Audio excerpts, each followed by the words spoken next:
And yeah, so I'm wandering around, checking out the grounds, thinking what an abject failure Kilroy is, and then I'm thinking to myself, well, the water park looks fun, but I need to find the ball pit, you know?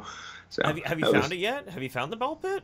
You better believe it, bitch. Oh shit! Oh what? Oh my god! Nick found the ball pit. What's going on, guys? Welcome to Midweek Saints. So as bright and sunny and happy as we are, we're actually in a doom and gloom 8-bit cyberpunk post-apocalyptic. Oh, well, not post-apocalyptic, dystopian future. That is fucking cool. Dude. So Jeff tried showing this to me using screen share, but I was lucky enough to upgrade to the latest version of Skype, and Microsoft did such a good job with it, screen share doesn't work. So this is my first time seeing this. We're going to have to figure it out. Yeah, no, Caligator made this for us. And I am in love. This is fucking badass, man. Yeah, So we might need to incorporate this more into the well, into future shows for certain. yeah, it's just amazing. Well, you know what's cool too? Callie actually gave us another animated background for it. I can actually pull that up here real quick. Yeah, bring it up. I'm Show. curious to see what Yeah, this yeah, is because I mean the kind of work we're getting out of. yeah. I mean, granted, it's not it's not like the huge sorts of fandoms that some other streamers might have, but we have some of the most talented fucking people on the face of the goddamn internet We do. following our shit. We legitimately do. Yeah, I look at this kind of thing and like the way it's made is a complete mystery to me because I can barely edit a video together. So it's like, how do you do that animation and what? Well, I'd like to learn it, but I know I can't. Okay, so check that out. Looking now, I'm waiting for the Waiting for it to waiting for like the update. waiting One- for Yeah, the yeah, yeah, yeah. for the delay. That is the transition. Oh, Right, dude. oh my goodness! What is it? It was a Christ. There was a game way back in the day. It wasn't Rise of the Triads. It was something Syndicate Wars, something like Ryan that. Syndicate or something like that, or no? Yeah, Well, fuck, I don't remember what it yeah. was. It was like it was the bird's eye top down game where you're just running around a city blowing shit up all the time. Yeah, yeah, yeah, yeah. Yeah, this looks like a better version of that. God damn, I love you people. Yeah, me too. Fucking amazing. I think it's Larry. Larry's saying it was just Syndicate. Yeah, Huh. that sounds about right. Yeah, that was a fun game. One of the first things you could just blow random shit up all the time, however you want. Mm-hmm. Mm-hmm. Yeah, it's what inspired a whole generation of domestic terrorists. So this is what's so interesting to me though is like I was talking to you 3 days ago and you were like, yeah, it's cool, like Kilroy sounds like it's gonna be fun, it's great, I'll see you there, man. But still, like, there was no lightness to your voice, and like I talked to you yesterday and you're like, dude, oh my god, check out this fucking room, holy, you're Yep. just in a good fucking mood now. Well, honestly, yeah, 2 days out of Manchester, like that place. So to bring people a little bit up to speed on how this week has gone for me. So I came out here a bit early for this, for the convention, largely because the good people who were out here insisted I do.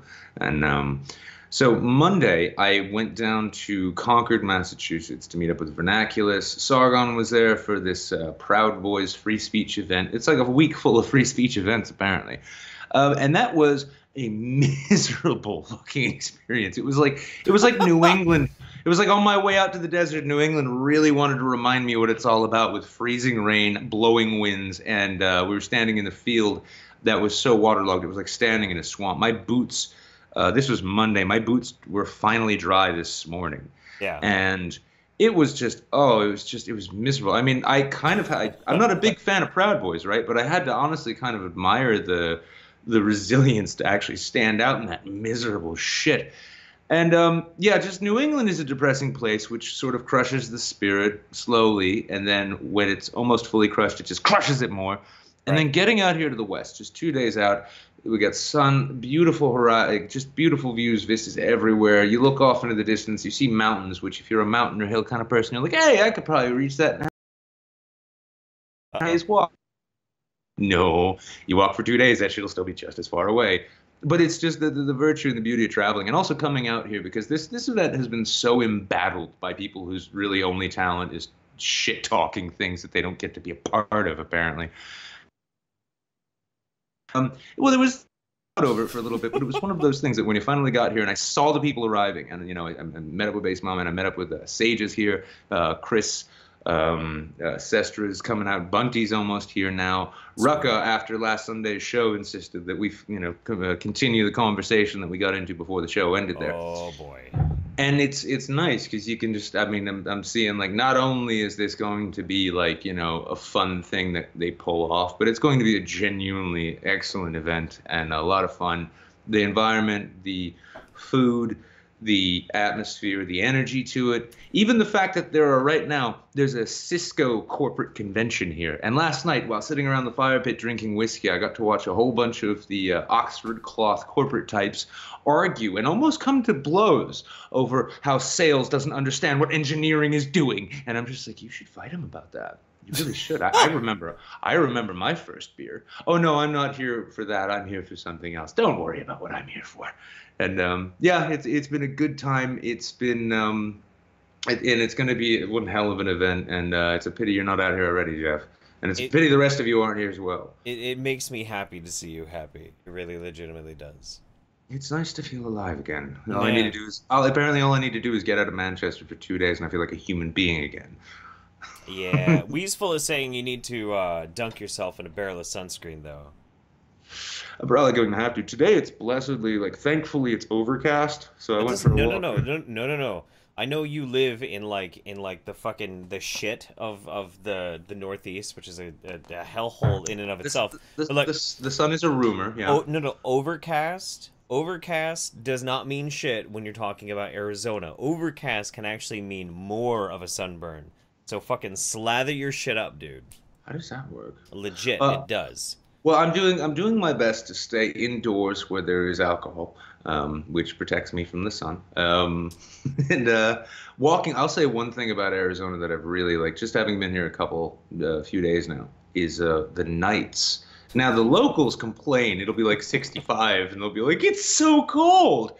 And I'm just walking around this is fucking heavenly. What are you talking about? Oh, dude, when we went to San Diego to hang out, me and Mems and Chris and Lacey met up with us. I think it was 66 degrees or something like that. And everybody in San Diego is bundled up with these giant puffy jackets and shit. I'm walking around in flip-flops, American flag cut-off shorts, and a fucking tank top, looking like the biggest douchebag fucking tourist. It was amazing. Well, I mean, I'd say the raw heat that came off of that outfit probably kept you pretty warm. Oh, I'm bringing the outfit to Kilroy. I'm gonna go find myself an American flag banana hammock and just go for a stroll down to Popeye's Chicken to see how people react. If you're he must be from around here. If you're in the Phoenix area this weekend and you see some weird motherfucker walking around in combat boots, American flag shorts, and a Big Trouble in Little China fucking tank top, know that I am probably really drunk and I absolutely want to give you a hug. So. Oh yeah, and if you are in the area, by the way, we haven't figured out where it is, but we'll tweet it out when we get a chance. There will be karaoke tomorrow. Oh. Fuck, no. Yes. Oh, my God. And, well, don't worry, Jeff. I mean, all because I can sing doesn't mean that your singing is going to sound worse by comparison. I actually can sing. Oh, well, then I guess we'll find out, won't we? Oh, my God. Fuck. Okay, let's catch up on Streamlabs really quick. We got some subs. Let's see. We got Noble Yeti resub 2 months so far. Booyah. What's up, buddy? Dread a Bell. Big Assassin 80 and Sergeant Buck resubscribed. Sergeant Buck and Big Assassin 80 for 6 months so far. Thank you guys very much. Very sweet. Dedicated. You guys are true devotees. You're acolytes of the YouTube saints, as it was, or in this case, the Twitch saints. Who knows how many other types of saints we will be? That's related. I really do want to do the Pornhub Saints, but I have not been able to figure out how to. It's easy to upload a video. I'm drafting an email to them to reach out to them to propose a live streaming show. Okay. The tricky part is on the one hand, I realize with a company like Pornhub, you need to approach them in a business fashion, but you can't be too business, otherwise they'll just think it's boring. Right.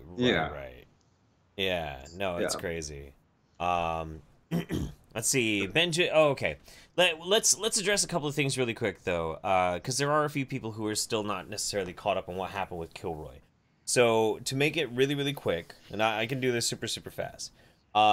Kilroy started out with really good intentions with 3 people who were not communicating with each other. Stop the ass kissing with you. Ooh, we'll get to that in a second. With 3 people who were not communicating with each other and telling each other what was going on. Some people thought that an NDA was absolutely required, and the other 2 didn't know that that wasn't really the case. Yeah, for the record, I'm the first speaker at this conference to show up, and I haven't signed a goddamn thing. Right.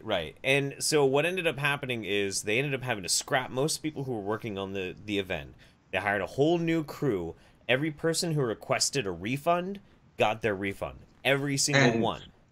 And funny enough, And funny enough, today too, I was actually hanging out with Sage and Sestra, who were putting things together, just getting like, the sorts of passes, goodie bags, guest lists, all that shit. Yeah. And apparently today there were loads of people like really hoping tickets were left available. And last night I actually got to have dinner with one of the co-founders of Mythicist Milwaukee, who's here, as well as basically the handler of the event, the sort of PR person who was able to put all of it together to get us booked in this amazing venue here and all of that. Sure. And it was funny in the course of the conversation. I mean, I brought up how I'd worked in politics for 10 years, and here this this professional public relations and event coordinator person's like, yeah, I do political work as well. I'm like, you poor thing.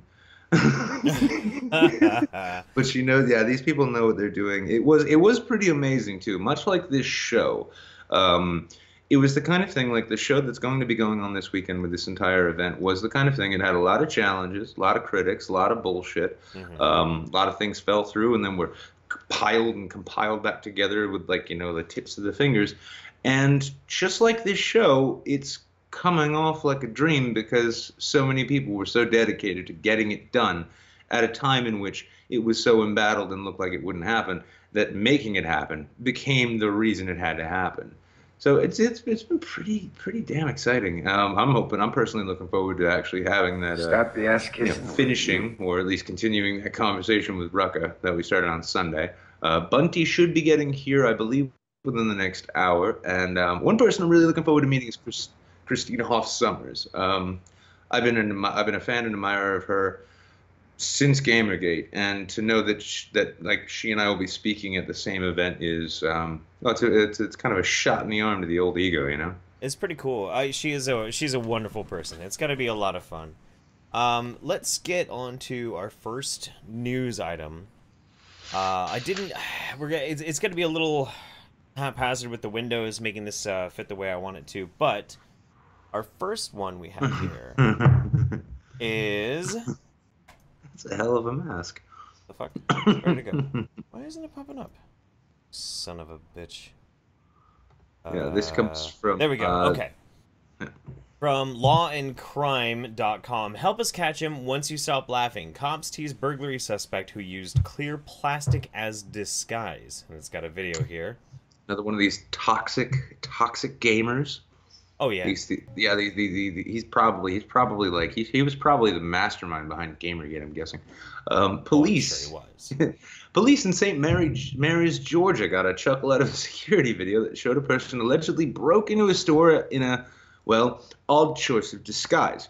Footage from a local GameStop location showed a man running around the store after allegedly breaking in wearing a clear plastic packaging that went around a case of water.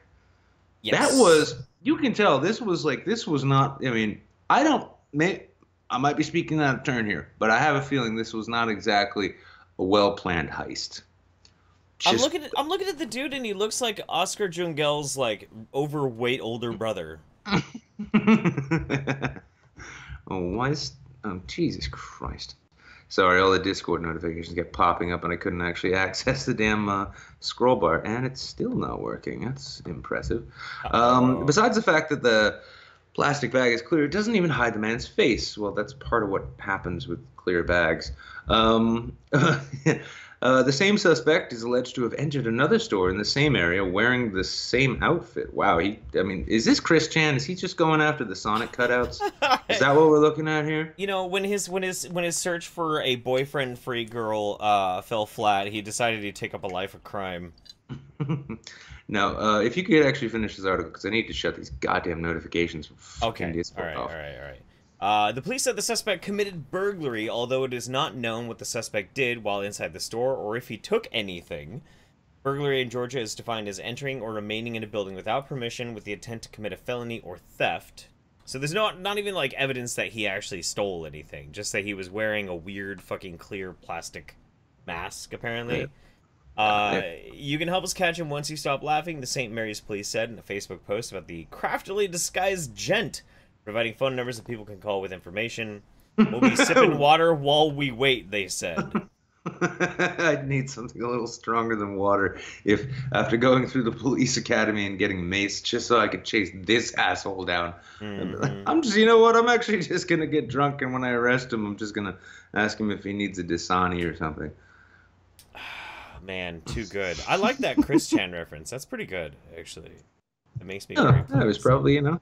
Well, I mean, the thing is like, you know, Sonic's arms are one, you know, they've always been in the same color. You don't need to change. Sonichu.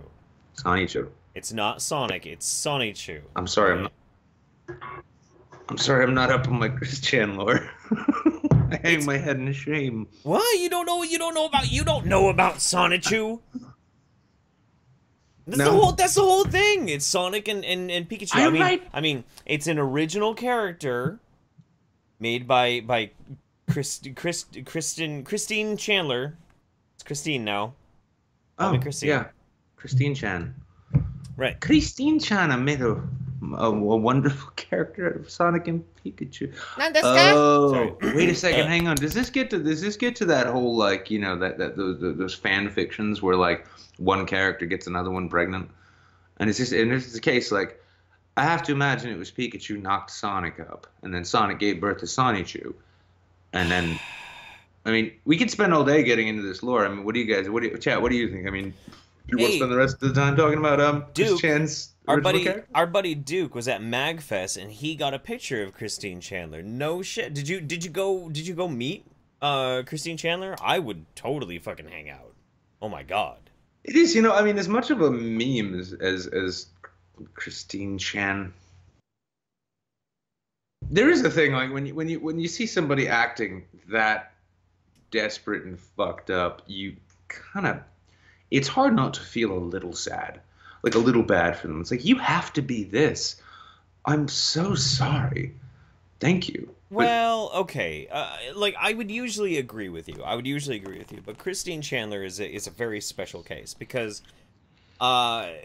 Chris Chan. I mean, Chris is short for Christine, so I'm not butchering their pronouns here. You're not misgendering. Yeah. I'm not misgendering. Not misgendering.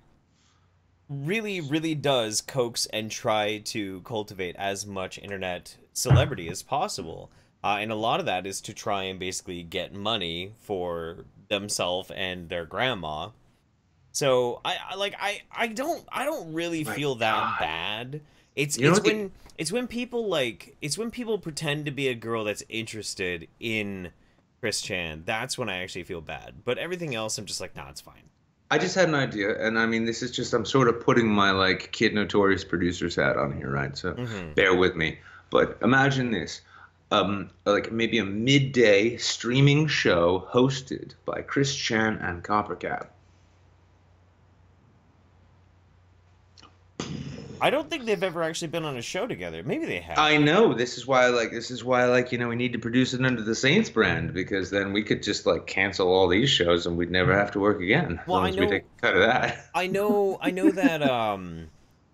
that Coppercab and Gail Cord Schuler have been on a show together, but I don't think Chris Chan has. That'd be interesting. God, is Copper one of her men now, or her people? No. Oh. No.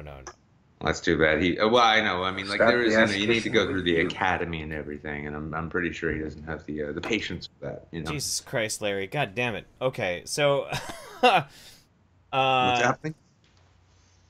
What happened? I don't know if I read Wafflethorpe's Streamlabs or not, but I'm going to read it again just in case I didn't. Wafflethorpe, all Americans wear the stars and stripes. In fact, I'm wearing a very patriotic thong right now. You can't see it, but it's there. Can't see it because it's that tiny. And then Larry Kubiak with $100. Here's some Jutonium to buy booze at Kilroy. Magus Moonjuice proud. Much love, mofuckers. Man, thank you so much. That's going to be really handy, too, because I've already started hitting the fucking mini bar, and, like, those shits are like, oh, you want this, you want a single shot of, Deep Eddy, vodka? That'll be $9.50, please. So it'll be helpful to restock the mini bar, so I don't have to actually pay out for that. Did you just turn into Punished Nick? Oh, I am totally, I mean, I'm at Kilroy, dude. I mean, you know, what kind of person would come here? I mean, like I said, you know, we've got, Bunty King and Christina Hoff Summers and Rucka Rucka Ali and Roaming Millennial. I mean, but also I'm here. So this is clearly a bottom of the bucket scenario. I mean, if we could get a few more cartoon avatars showing up here and not willing to speak because like who wants to like, actually put their name and face to their actual words, then it'd be a quality event. But right now, yeah, I brought my eye patch for some fucking reason. So I saw it on the desk and I said, why not? Hey, Twerk Gently says, when are we going to get Gale on the Saints? That's actually a pretty good question. Because here's the thing. Like, I've been on Drunken Peasants quite a few times. So have you. And we love the DP boys. I was on once, and then I was supposed to be on the second time. I thought you were on... I thought that was like the third time that you bailed on. No, I didn't bail. I just passed out listening to like, Bach or something. All right, well, anyway. They do kind of keep up with Gale, but not like they used to. And, like, I feel that there's a power vacuum there, and I would totally love... Because I've talked to Gale before. Through. But you were one of her patrons. Yeah. I'm still one of her patrons. Yeah. You are one of her patrons. Yeah. I mean. But I'm not one of her men, and I want to change that. I want to seduce my way into Gale's heart. I really do. Now, one thing I am excited, and I want to thank. It was Rhino, right? Because we have a very exciting guest coming up, hopefully next week. He's got some really good teeth, really good advice. We'll give you a hint. Yeah. Yeah, and I believe that was Rhino who got him, right? There was actually like 2 or 3 people who jumped on it and were like, "Dude, you should do it. You should totally do it." And Brad I'd be happy to come on the show and tell them why it is they'll never be successful. Yeah. No, I'm excited, dude. We are definitely gonna get Brad Warcock on, and then we should get Gale. There's like, the thing is too. We've got some great friends. We've known them for a long time. We've had them on as guests and whatnot. But I would really like to get people that we've never talked to before on the show. I think it'd be a lot of fun. You know who I really want to get on the show is Boogie. Boogie. Oh. Boogie. That's ambitious. Well, what is life if not a series of ambitious steps always forward into the future? That's true. Yeah, but I mean, like, what? Fuck, we were able to get Command Ticket, yeah. That's true. That's totally, and he knows Boogie. He knows Boogie. I mean, like, honestly, the only funnier person who we could never actually get would be iDubbbz. You can't get iDubbbz on a fucking. He's been That's on what like. I'm saying. He's made like 2 podcast appearances ever. He's impossible to book. No, I know. So eventually we'll get Chris Reagan on here, and we'll sort of settle. Message Wosley. We need to berate him until he makes more content. Agreed. Wosley does need to make more content, and we actually probably should really get Woz on. But it'll have to be a midweek though. It'll be a midweek, or it'll be, well, not to spill the beans, but, there might be more shows at different time slots because, some of you people live in really funny time zones. Yeah. And some of the people we'd like to have on the show live in really funny time zones. Now, Oscar Yongel, who I really thought we had on the show once. I could have sworn we did. Never have, no. But he's got to get on here, and he's off in Sweden. So... People are saying Tommy Wiseau. I have actually tried to message Tommy Wiseau like 4 times to try and get him on the show. I'll be honest. I know why he won't come on. He's scared of my hair game. He saw what happened. He saw what happened with Hi, I Think I'm Real. One appearance on this show, hair game showdown, and all of a sudden, what's he do? Oh yeah, he gets a nice, friendly taxpayer haircut, doesn't he? So yeah, I understand. I mean, I understand why Tommy might not. Okay. Coming on. Right. Maybe but it would be, what would be fun would be to get, Jesus, how am I spacing his name? He's the other worst filmmaker ever. Neil Breen. I'll just spend the entire time asking about his budget. I bet you we could probably get Neil Breen on if we did a fundraiser where all of our Streamlabs and all of our Super Chats went to him finishing Twisted that night. I bet he would actually, like, if we did like a special on an off night, maybe like a Saturday where we do a huge thing where we're interviewing Neil Breen and all the proceeds go to the post-production costs of his movie. I would totally be down for that. In fact, I think funding a Neil Breen movie is almost more important than like paying my own rent, because I'll still have a laptop. I can watch all of his genius films from my refrigerator box under the or the local library, No, I wouldn't want to. No. Now I'm not allowed back at the library. El Presidente DM subscribed with Prime. Thank you very much, buddy. Sergeant Buck says, apparently I can't ship vodka to either Washington, Oregon, or New Hampshire. Thought this is America. Can't even put my money where my Twitter bet listen, is. Real quick, what you do is you wrap it very heavily, right? You wrap it in a good box, and then you write olive oil on the side. Oh. I'm an old pro. I did this for 2 years. I had somebody smuggle me Puerto Rican moonshine in a shampoo bottle once. That was pretty fucking wild. That was really wild. Okay, so let's get to our next news item. This one's pretty fucking wacky. Here we go. This is really fucking wacky. All right, the president of Uganda tries to ban oral sex because the mouth is for eating. The mouth is for eating and not eating the poo-poo. Not eating the poo-poo. Now, we have a video that we're going to watch with this. Here, let me fucking switch this around. I'm so discombobulated because I made this new scene. Oh, don't worry. I'm working on, and I'm working on the same laptop that I unfortunately let Quinn use from time to time, and she's made one hell of a cock-up of this thing. So it's like I forget that all of the sites I normally go to are not whitelisted in my my ad block and security programs. Okay. Yeah. All right. Let's watch this.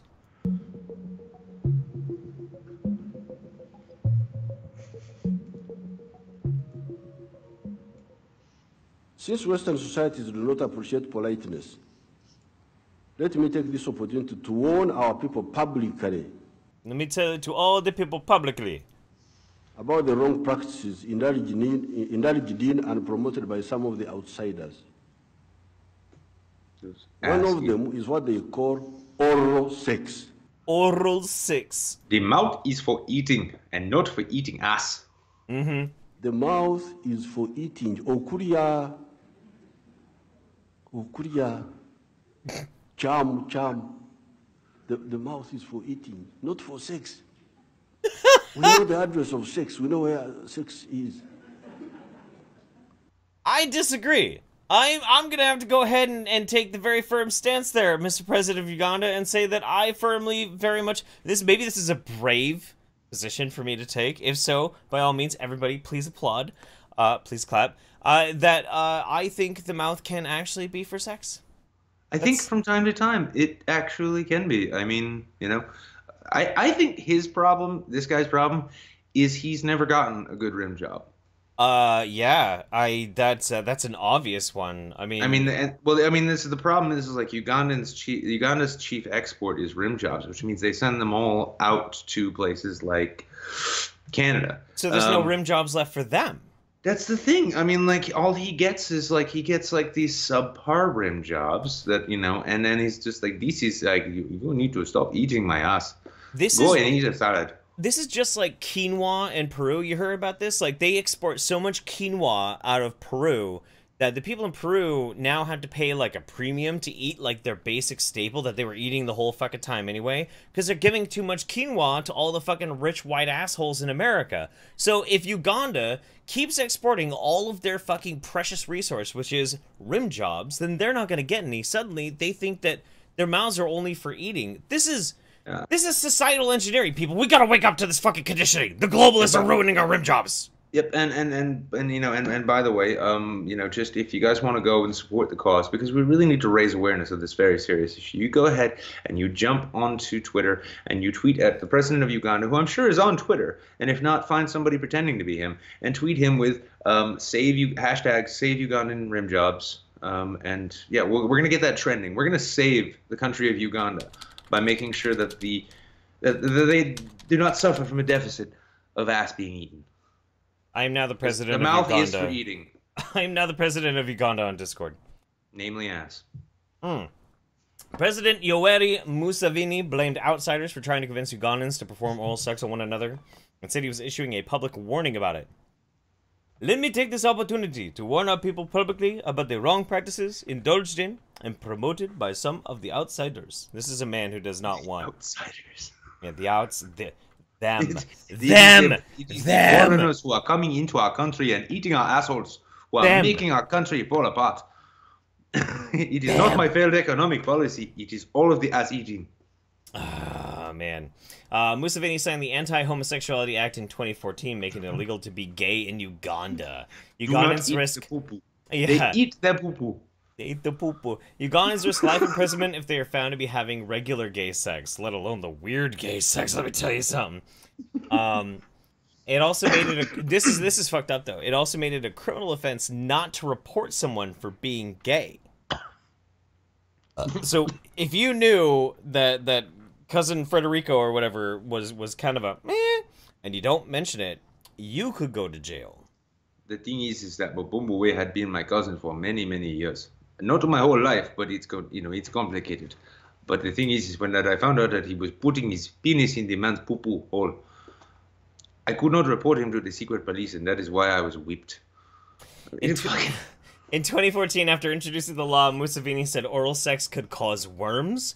You push them out there, you can come back with worms, and they enter your stomach because that is the wrong address. In January, he said he regretted his decision to halt the country's practice of executing criminals. Woo! The thing is it sounds almost like he just never got over being elected president of DHL, so he settled for Uganda and started talking about everyone's addresses. Like, you do not want to send the rocket ship, the rocket ship. You do not want to put the rocket ship into the big dark hole. Sergeant Buck says, my mom just asked me what a rim job is. I'm fucking dying. Okay, so I'm going to assume that Sergeant Buck, your mom, is listening right now, so I will explain. Dear Sergeant Buck's mom, a rim job is when two people love each other very much, but they feel like the spice has gone out of their relationship a little bit. They're not quite ready to commit to actually putting a penis inside of the butt. And it's an understandable weird thing to try and move towards. So instead, they try and coax themselves into it by first taking a nice hot shower, getting very clean, and then one of them tickles the other's butthole with their tongue. That is a rim job. Yeah, all of it's the thing all the kids are doing. All the kids. Yeah. In fact, I am really hoping, by the way, I am genuinely hoping that with the Tide Pod challenge now fading into obscurity and the condom snorting challenge, all of a sudden that's not fun because people used to do that at parties all the time. My genuine hope is that the Brown Eye Telescope challenge genuinely sweeps the nation's high schools by storm, because it's one thing to, lick your partner's butthole, but it's another thing to try and see the stars through it. Conjunctivitis, it's a myth, much like, now one thing I've been wanting to do, just to prove that these STD myths are myths, is I was thinking about taking one of my friends, finding a friend who is HIV positive and going out to Home Depot and mutually purchasing a toilet seat with this person.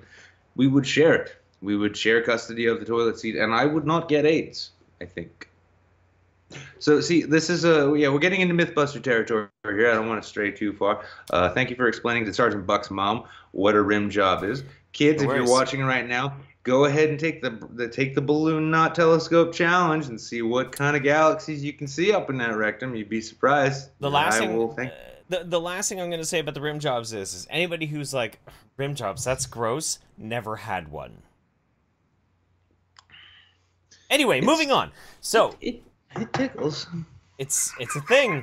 So speaking of, this is totally not related whatsoever. Not at all. Not even slightly related at all to what we were just talking about. But our next news article is, man claims painkillers made him gay and he loves it. So I don't even want to say the words, I'll take this one. I'll read this article. Okay. A 23-year-old man who the Daily Mirror reports described himself as a hot-blooded heterosexual. Ooh. This guy, he's got a merc pumping through his goddamn veins so much that the very sight of a man's asshole just excites him in ways that makes him uncomfortable. Same. Says painkillers have changed his sexual orientation. He now identifies as gay. Scott Purdy, mouth, enjoyed dating women before he started taking the painkiller pregabalin, also known as Lyrica. Oh shit, I've seen commercials for Lyrica. It's like, I've even seen, there's a disclaimer at the end, call your doctor if you suddenly think dick is really tasty. Ask your doctor if Lyrica is right for you. His side effects may include shots in the mouth. Yeah, rim jobs. Prolapsed asshole. overwhelming desires to give room jobs. I noticed my libido over women had gone, and I was wanting male attention, Purdy Mouth says. I turned around and said, don't put it in so fast. Turned around and said, I didn't find her physically attractive anymore after taking the painkillers for a few weeks. Pregabalin, or Lyrica, is a medication used to treat epilepsy, pain associated with the brain, and generalized anxiety disorder. The Mirror notes. Yeah, it can be pretty, it can be an angst-ridden thing when you're, like, really craving, like, ball sack, but you don't want your parents to know. So I was with a girlfriend I had been with for around 6 months. I had never been interested in men. When I was younger, I was a little bit curious, but, he adds, it took me a while to realize what it was. I stopped taking it for a few weeks, and that desire for men just left, Purdy said. No, I'm not making a roofie joke quite yet. But I'm on it now. I'm very happy at it. No, just wait for it. No, the right time to make a roofie joke is going to happen tonight, but it's not. Yep. But this is not it. This is not it. Not it. But I'm on it now. I'm very happy, and I want to keep taking it because it makes me feel happy about my sexuality. It's made me feel very open. It's liberating. Purdy also tells the Daily Mail, I'm not angry because it's made me who I am. Whew. In a related note, Mike Pence was quoted as saying, I finally believe in regulating the pharmaceutical industry. Nice. Okay. No, that's a good joke. All right. Mm-hmm. Okay. Let me just say, I don't buy this story whatsoever. I don't think that there's a drug that's going to be making you gay. No, there is. It's called Molly. Yeah, not even Molly, dude. Maybe alcohol makes you fag out a little bit. Like you just kind of get open to it. But really, the idea has to be there inside you anyway. Really, the thing that makes you be a little is either that's who you are or you're young and you want to experiment and have fun. But I will say this. I will say this much: if there was a pill that would make you gay, I would have taken it when I was in high school. In a heartbeat. In a fucking heartbeat. Like that. Immediately. I would have done it. I want to find some other quote when he's interviewed by, like, some other media thing. It's like, so, like, I was taking my painkillers on the regular to treat my pain, and then after, like, a couple wine coolers, I just noticed that the square shoulders and broad chests of men were something I couldn't resist. Yeah. Now, it's like, all right, so... Tell me, was it the painkillers or the wine coolers that tipped you off? Right. It's like, he really enjoys Fireball. That might have been a tip. Like, I enjoy being a predominantly, mostly heterosexual man. But honestly, high school girls were pretty much like the bane of my existence for a really long time. So if I could have just still are for me. I'm in my 30s. I know what you're talking about. Right, yeah. So if I could have just been gay from like age maybe 14 to like 24 or so, I honestly think that I would have had a much less terrible fucking experience. I honestly genuinely find it fucking funny though that, like, especially in this day and age, like when I hear about how difficult it is for some people to come out, like, to family and friends, I understand, but to the world at large, nobody gives a shit. Like, nobody gives a shit anymore. Like, gay is not a thing. I remember when Ellen's show got canceled because she came out as gay in the show. I remember that, yeah. Yeah, and even then I was like, fucking seriously? Because even in the episode when she comes out, all of the other characters are like, yeah, we know. Yeah, we called that a while ago, actually. Yeah, we all kind of figured that out. And then, like, we're still living in a time, though. I mean, this is all in this dude's head, though. So, like, he's like, I can't be gay. I can't be gay, at least not without these wonderful pills, which make me feel great. It's like, dude, your problem's not you wanting a dick in the butt. Your problem is that you're getting a little too into your painkillers. Your Lyrica addiction is, it's making the Manchester OxyContin fans a little jealous. Yeah. Well, so the thing, too, is, like, that's a good point. You know, when Ellen came out as gay, she lost her fucking show. Just recently, I think it was like 2 years ago, Zachary Quinto comes out as gay. Or at least gay mostly or something. And everybody's like, cool. Okay. All right. That's right good on. For you. Well, awesome. He came out specifically to be like, if you're young and you're gay, like, you don't really need to feel alienated because, like, I'm gay and it's cool, it's totally fine. And you know, it's shitty because kids in like high school and shit they still have to deal with like a ton of shit for being gay. But like once you grow up, the world larger has actually really accepted gay people a lot. Doesn't give a fuck. Yeah, I mean, genuinely doesn't give a fuck. I mean, the biggest expectation that anybody's gonna have of a gay man after they've come out is like, how funny are you? It's like, yeah. Now it is a funny thing because like, you know, we live also in the age of Milo Yiannopoulos, and for like Milo's early career, it really did seem to be like, oh well, I'm gay and conservative. Can you believe it? And then all of the other gay conservatives are like, well, yeah, so are we. We're not just one thing. I'm sorry you don't get to be Oscar Wilde. You got to try harder. Maybe try bathing in pig's blood. Do a little Carrie thing. Maybe that'll put people over the edge. But it's this. I feel bad for this dude that he's that fucking repressed that the only time he can actually like acknowledge what it is that makes him feel happy and alive. It was the pills. It is being high on fucking Lyrica. Yeah. Lese Maxwell has a good point. Ian McKellen was pretty big. Yeah, when Ian McKellen came out, that was a pretty big one, honestly. Yeah, I mean, like the one time I saw the dudes, what was it? It was like he marched in a pride parade with a shirt that said, "I'm Gandalf and Magneto and I'm gay. Get over it." Yeah. It's like I can't get over the fact that you're Gandalf and Magneto. No, I can't accept it.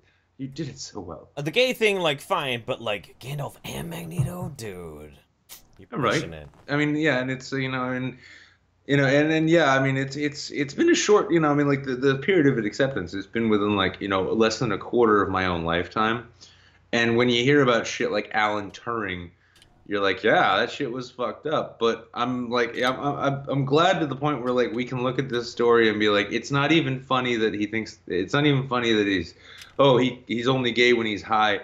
It's just sad the fact that he can't just he's not comfortable enough to just be gay when he's not high off his tits on Lyrica. Right. Well, I mean, maybe we're psychoanalyzing the dude a little bit. So, Mysterious Senior Hitler says, Jeff Holiday, you are as queer as a $3 bill. True. Very true. Real quick, to let you guys know, if you guys are new to the show, for the second half of the show, we tend to randomly pull people in from Discord. The link to the Discord is on the page down below. So hop... You alright there, Tiger? Sweet! So hop into the Discord, go into the waiting room, and here after our last news story, we will start rolling and pull random people in, and you can hang out with us. That's a surprise! So, okay. Hey! Yay!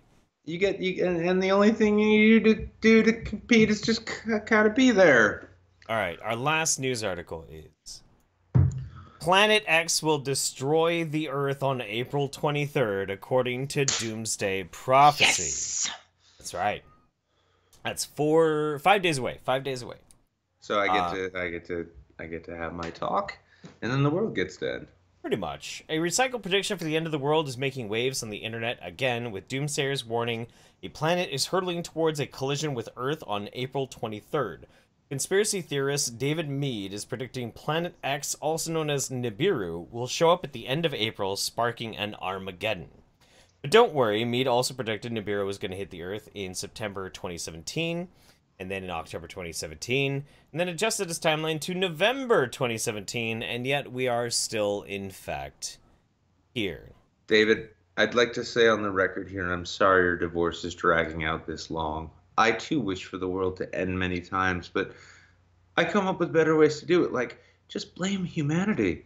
You don't need to make up a fake planet. His theory traces back to the biblical passages of Revelation 12:1-2, which refers to a great sign appearing in heaven, and a woman clothed with the sun, with the moon under her feet, and a crown of 12 stars on her head. She was pregnant and cried out in pain as she was about to give birth. On April 23rd, the sun and the moon will be in Virgo, as will Jupiter, which represents the Messiah, I guess, according to people who take weird cactus drugs. Well, see, I might have done a bunch of mushrooms and had some unprotected sex 9 or so months ago. I mean, clothed in the sun. I'm going to need to make some calls after we're done here, but continue, please. Okay, all right.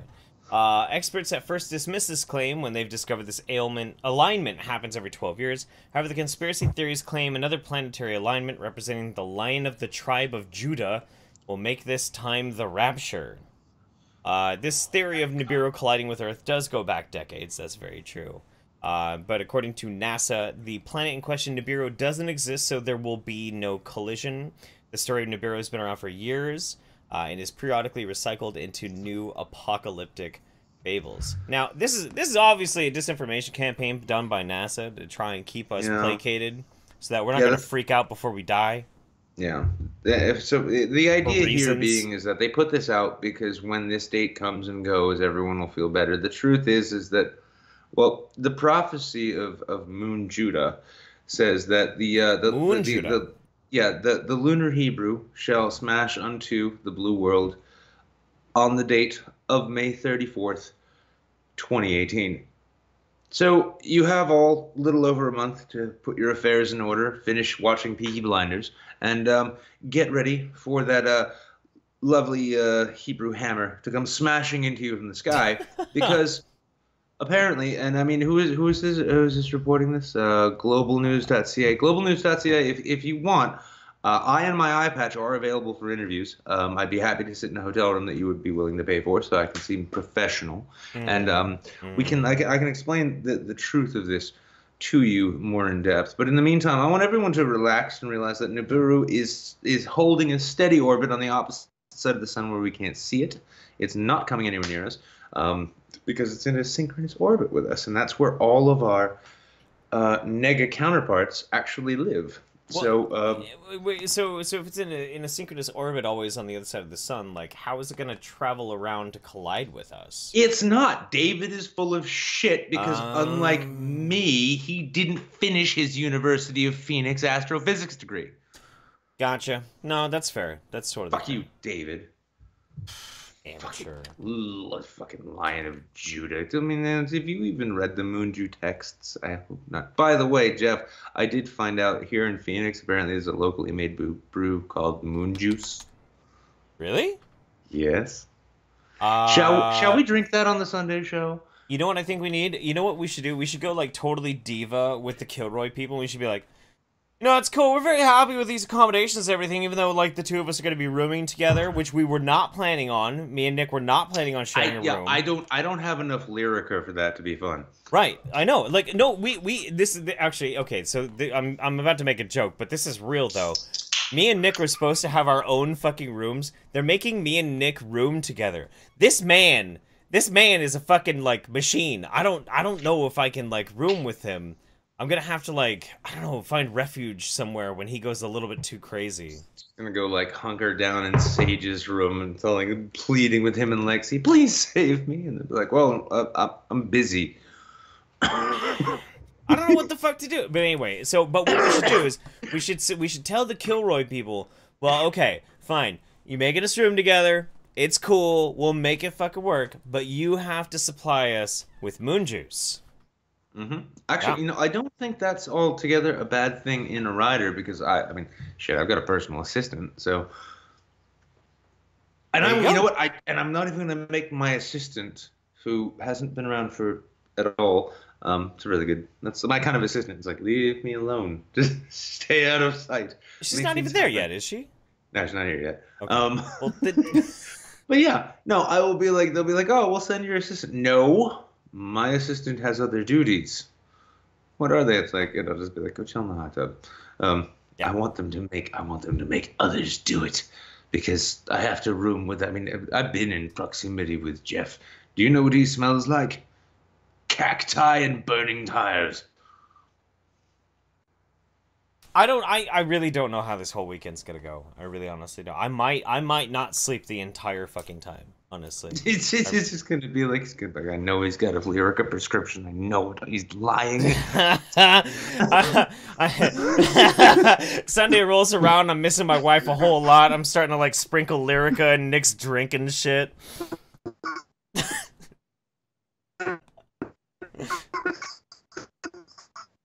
and Skype just decides to completely fuck up as Nick is laughing. Part about it, it's like, do you understand what I'm 50?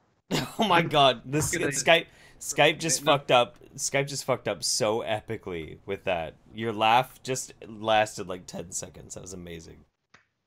Microsoft. Thank there you we for go. version 8 of Skype, guys. We appreciate it. Yeah.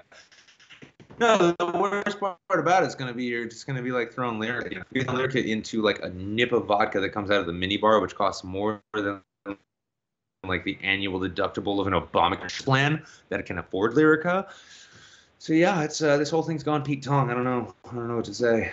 All I'm gonna say is if anybody's coming to if anybody's coming to Kilroy and there's like a big shindig, a big party, and there's like a big punch bowl, I'd probably put some Lyrica in there. Just saying. Yeah, we're just not. You know what? Actually, like, because the after party's gonna be banging. Like, we're gonna just spread out big lines of Lyrica all over the place. I want people. You start off blowing the Lyrica, you end up blowing the staff at the hotel. I want people doing lines of Lyrica off my ass. Yeah. I know how to fucking party, dude. Yeah, but not too close to the ass, otherwise, like, you'll be banned from Uganda forever. Too late, man. All right, fuck it. Okay, all right, enough of this shit. Let's, It's like a hotel room.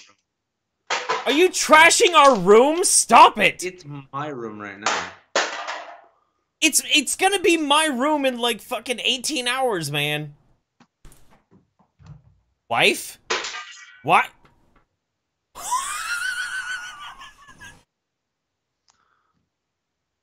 What the fuck? I'll have to investigate later. It'll be fine. God fucking damn it. I can't be held accountable for my actions. I have no depth perception right now. You understand that, right? I guess so. I totally guess so. So was it, wait. Was there anybody who we tried to get on last week? They didn't manage to get on. There was somebody. Fucking housekeeping's gonna be like, what is happening? Oh, do not disturb. Okay. Will you stop? Knock it off. Jesus fucking Christ. Pins! And the caps are on. It's not like I'm gonna leave my mark there. Right. I'm gonna sign something on the top of the door. I'm fucking rolling. Whatever. I'm not even looking at you anymore. 1, 2, 3, 4, 5, 6, 7. Raisu, you have to fucking save me from this shit right now. Raisu, for the love of sweet. Oh wait. Oh shit. There we go. Raisu, you have to fucking save me from this right now. Before you say anything, Raisu, hold on, because I forgot I'm on a different. I need the output device to be there. There we go. We're good to go. Yeah, there we go. Yeah. You can speak. I don't actually hear him. I don't either. I think he's worried I'm gonna break shit in this hotel room if he does. Raisu, we can't hear you, buddy. Wait, maybe. Hang on. Say something now. My Discord was turned way down. Hello? Yeah, there we go. Okay, I can hear you now. Hey, sorry about that. I wasn't even paying attention. That's okay. Neither was I. Totally fine. Have a Rainbow Six Siege game going on. Oh. I'm just sieging the room with like projectiles. Oh, there's some more stuff. Yeah, Nick is fucking throwing shit everywhere. Okay, so I'm curious about something in this motherfucking hotel. Like, you know what? I'm gonna ransom this bitch off. Yeah.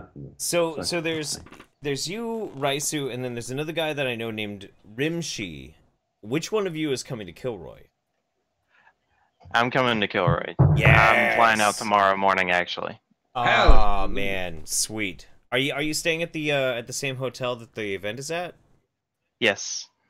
Ooh, lucky bastard. Then all three of us are going to be hanging out tomorrow. Yeah, we're getting a bottle. We're getting some edibles.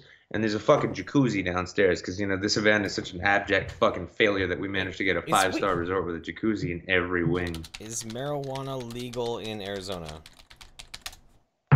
Is it? For medical purposes. And I clearly have problems.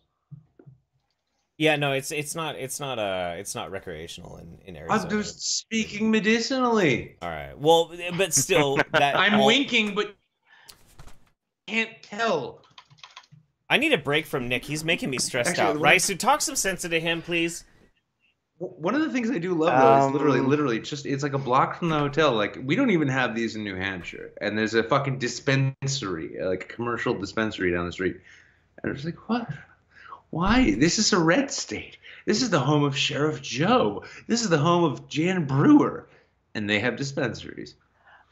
I don't do sense. I don't talk sense into people. Have you seen me and Brad talk in the voice chats? Recently? Wait a second. How do you see Anytime the subject of guns comes up, Oh, no. Why? What are you talking I troll the living shit out of him. about? Oh. So you two have a special kind of relationship, huh? Well, it's Brad, Greg, and there's maybe a few others whenever guns come up. And they don't like guns? It's not that. It's have you ever seen a triple chrome plated AR-15? That sounds a little obnoxious, to be honest. Sounds a little ostentatious. Triple chrome plated? Why do you need 3 chrome platings? It was a question. Yes, Maxwell, fully semi-automatic. Fully semi-automatic, single multi-shot, 3-round, 5-round burst. It's like, is that real? No, my rifle's just broken. Sorry, I was inside. I was bitching to Mems about how Nick is just filling our room up full of farts right now. I haven't farted yet. I'm gonna go eat some more rattlesnake, and then we'll see how that works out. Yeah. By the way, yeah, just to go ahead, yeah, come on out to this and just tip that fedora. And That's right. by the way, by the time you get here, the surprise I left in that other queen bed should be dry, so you'll be fine. Dude, fuck you. Fuck you. Fuck Oh off. God. Fucking son of a bitch. Well, Raisu, where you coming in from? I'm flying in from Atlanta, actually. Oh, nice, man. Cool. Wait. If you live around the Atlanta area, did I get a chance to meet you at the meetup with Poison the Well? Yes, I was there. Wait. Well, then I don't remember you by name. I probably remember you by face, but I don't think I remember you by name, though. I was in like a black and white T-shirt. I forget what the hell it looked like. That's By the not way, very any descriptive. I'm not gonna lie. I remember. No. The thing is, I remember all the faces of people that I was talking to, and I remember it like we had a fucking fantastic time. But I don't remember like anybody's name. Wait, no, I stayed there till like 2 o'clock. Up until like everyone left, and I had to continue on down to Myrtle Beach. Wait, how tall are you? I'm about as tall as you. Ooh. That's right. Okay. No. I think I remember. Now. Okay. Now, I was getting real confused quick- between I was getting confused between 2 people, and one person was vastly taller than I was. So no, I remember. All right, fuck. Now, I might be wrong here. Yep. No, actually, I'm correct. We are right now number 5 in talk shows. Hell yeah. What about Hell yeah. The question though is, how many of them are English-speaking talk shows? Yeah, well, we got Geek and Sundry as number 1 at 1,670. Rocket Beans TV, wow, that looks exciting. 267. Some other shit I'm not even going to pretend to try and pronounce. 178. Big O and Dukes, 157. YouTube Saints, 101. We are above TWIT. And, Twit? We're above Twit? Hey. We are above Twit. Hey, that's pretty great. We're above Twit, guys. Hallelujah. I've been trying to be above Twit I've been trying to be over and all up inside Twit for a while. So. That means we're the number 3 English talk show, actually, on Twitch. That's awesome. Hallelujah. And in the background on the main page, too, they've got Joaquin Phoenix. Apparently he's in a video game? So if I'm not mistaken, I think somebody actually is bringing death shots to Yes, Kilroy. Rhino has my bottle of death shots. And the unfortunate thing is I don't have a checked bag, so I'm going to need to ship that back to myself. Right. Well, you know what that means, Raisu, is you're going to have to experience a death shot with me and Nick. Oh, yes. And now maybe it's just me. Maybe it's just maybe I'm an overconfident drinker, but I'm just kind of having a feeling like I might have a little cough. And like, yeah, that's The thing that's annoying is that aggressive. I found a place that will deliver out to Auburn, Okay. but it won't deliver here. And That's I know weird. there's very few people I know in Auburn. Huh. Yeah, that like it won't go all the way to Atlanta, but it'll go to Auburn. That's fucking strange. Oh no, it won't. I don't live in Atlanta. I live just across the bridge. Oh shit. Okay. That is weird. That's really strange. Is that, well, I mean, like, well, if they're just using like a fucking postal service, what's the big fucking deal? Yep. Trying to autofocus my own goddamn eyeballs. Sorry, got a little distracted there. Strange. Okay, so Nick, I have a question. Bryce is gonna want to know this too. So one of the things when I was talking to the Kilroy organizers, they were like, "There's a water park." Yep. Is the water park like legit part of our hotel? It's literally right next door to our building. Oh wow. I mean, like I could, no, because there's a tree in the way. But yeah, from the back balcony, you can see the top of the water slide. Man, I'm gonna be hurling my fucking saucy ass dad bod down all the fucking water slides. Holy shit! Fucking hell yeah! And I mean, for fuck's sake, I've got my waterproof GoPro, and so I'll probably be like finishing out my own Kilroy video by being like, yeah, the ball pit was fun, but the water slide is better. Kilroy is such a disaster. And then just go down the fucking water slide and then maybe get some footage of all the people who, for some reason, want to listen to me speak. So, yeah, it's good. I'm not that fortunate. I have the non-waterproof GoPro. Oh. I've got a waterproof GoPro, too. It's going to be, I was walking by it, because, it was closed down last night, but I was walking around it. And, yeah, there's a lazy river. There's what I would dare say is probably like maybe a 6 or 7 story high water slide. Cool. Yeah, sounds about right. This thing is such a fucking miserable failure. And I mean the fact that people were trying to buy tickets today.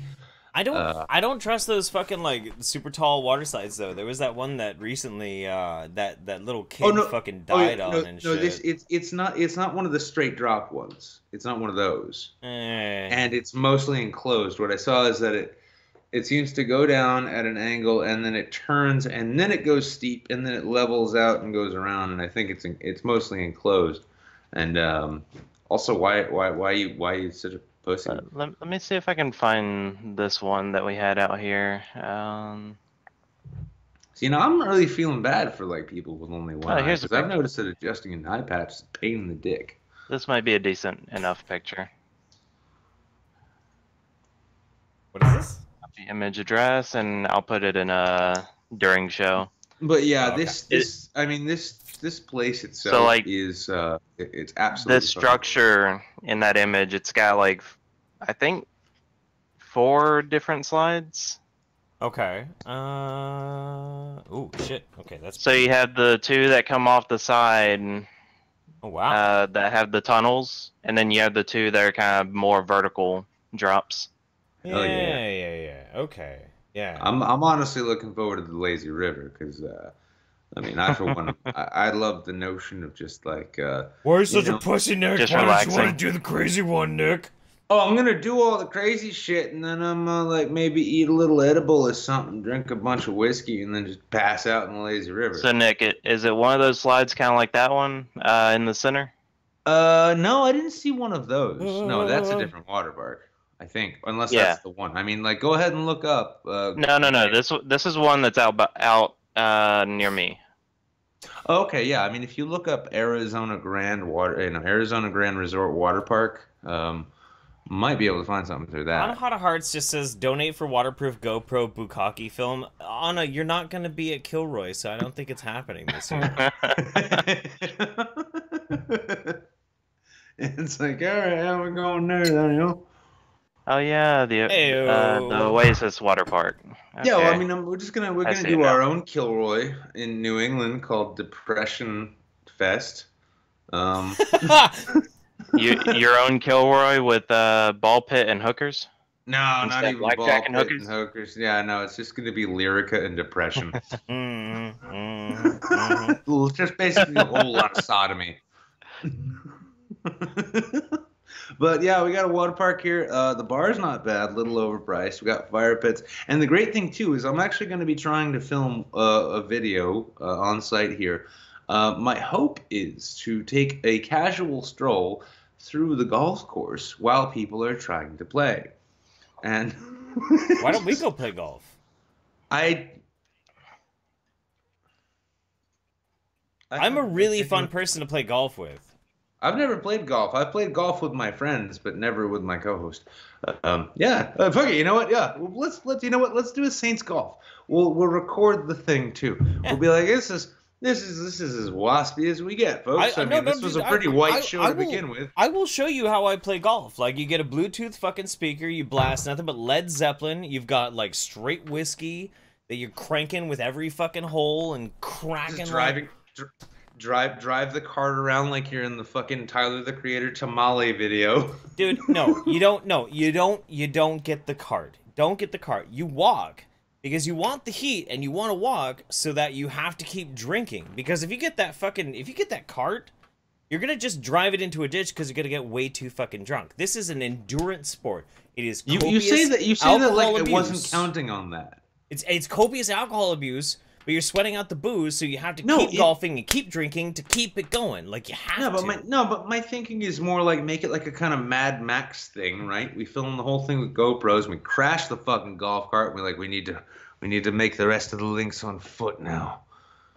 Just randomly put my eye patch on, like, yes, this happened when we crashed into the sand pit. Or we put the cart into the water trap. So, Nick, you're wanting to walk through the golf range with everyone hitting golf balls? Kind of like... Yes, and I want to yell at a bunch of wasps in pastels. And be like, how many vaginas have you seen, sir? The guy in the picture that I put in the during show chat, he's got a mattress strapped to his back.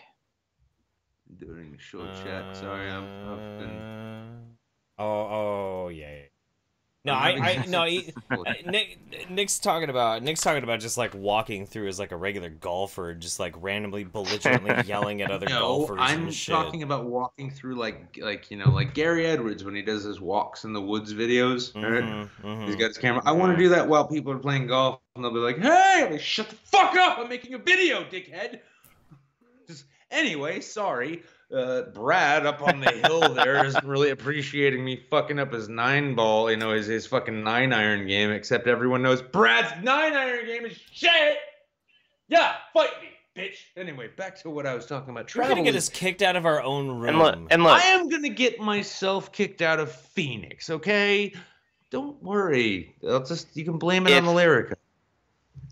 Right, so I'm gonna have to bunk with you. If you ever have to... If someone ever thinks that trying to golf with you around, Nick, is terrible, then clearly they haven't played golf with friends with Collision on. Right. Yes, I know, and they've never played golf with friends with me. Because my thing is like, oh, hey, I'm so close to the hole. You know what? Hey, Raisu, what time do you get into to Phoenix tomorrow? I'll have to check. I want to say it's noon-ish. Noonish? Okay. I think I get in a few hours after you do. But yeah, no, we'll all have to meet up, and we'll do like some brunch or some shit like that, and then do something stupid. It'll be great. Oh yeah. Is there anything actually like legitimately planned for tomorrow, Nick? And what day is tomorrow? Friday. I don't think so. Oh, okay. Karaoke. Fuck. I'm singing Sam. Yep, there it is. Bitch. It arrives noon. Yep. I don't want it. You ain't gotta sing. I can show you up. I mean, like, we've got some, like, there's some fans coming in. Apparently, like, I've got a couple fans coming in. I am gonna sing some karaoke only because if I do good, then I can take that clip because invariably people are gonna record me singing karaoke. I can put it up against Richard Spencer trying to do his fucking lame ass. What did he sing? It was Depeche Mode. Oh. And I will. I was thinking maybe. I'll prove that I'm a better karaoke singer than Richard Spencer. You know what we can do? If you really want to prove that, you know what we can do? We can do a duet with Under Pressure, and you can take the Freddie Mercury parts. How's that sound? I hate that fucking song. Fuck you. I know. It makes you better, doesn't it? I don't want to do that fucking song. Under Pressure is one of the worst songs ever fucking written. Pressure! Jeff, you know at this point now he's going to make you do it. No, Or you can't. You fucking literally can't. Or I could make him do some kind of mumble rap, and I'll be like, everybody. Either that, or Nick's going to make a $100 donation goal. Everybody here, please enjoy the lyrical stylings of Lil Moon Jew. And we'll just like do some Sharpie marker shit on your neck and face. Wait. Okay. Like let's put this to the chat. Like, okay. You really want to ask the chat if they want to see you suffer through that? These are the people who give you money to drink heat thinner. In the case of the song Under Pressure, well, fuck, dude. Under Pressure is is Freddie Mercury and David Bowie. And it was Bowie. Okay, so for the chat, which one of us is David Bowie and which one of us is Freddie Mercury? I want to know. I gotta know. Which one of us is gayer? Well, I mean, I'm obviously gayer than you, but, like, that's beside the point. Which one is more like a space alien? That's the question.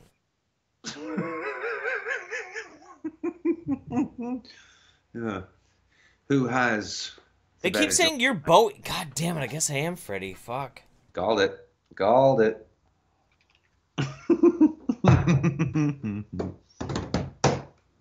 Fucking son of a bitch.